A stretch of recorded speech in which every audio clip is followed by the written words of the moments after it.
2024年世界行动通信大会2月26日伫西班牙来举办，其中这5G 甲6G 的讨论都是上悬的。另外，安怎甲这个 AI 用伫行动通信设备，也受到正大的关注。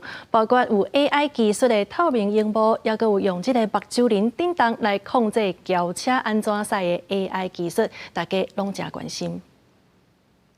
透明荧幕后边放一本花，笔记型电脑照 AI 摕到实体物件资讯，系统生成的照甲蝴蝶，亲像真的用停伫日头花顶悬。伫控制住世界行动通信大会日落伫西班牙巴塞隆纳开幕，今年的主题是未来优先，聚焦比5G、万物联网甲 AI 人性化等6大领域，尤其 AI 技术结合行动通信设备的应用，讨论度是真悬。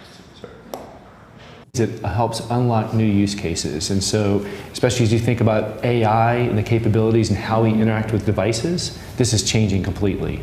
过去18个月，全球生成式 AI 甲大型语言模型快速发展。专家指出，甲过去比起来，即马手机通讯设备本身毋是大会主角，要安怎结合 AI 技术改善能源效率，甲5G、6G 未来技术发展，更较受注目。亲像南韩三星，导电视手机AI 即时翻译功能。中国营销终端是发展 AI 眼动地中，互面上用看手机荧幕，用远端操控汽车来刷叮当。 We're going to see all sorts of other connected devices in the world. What does it mean for agriculture? What does it mean for environmental monitoring? We're going to see even things like flying cars.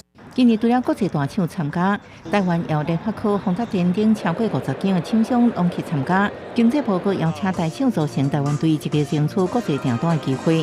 这摆大会会举行4天，分有超过200个国家、2400个厂商参加。主办单位估算今年数字会阁创高峰。公司新闻杨安分析。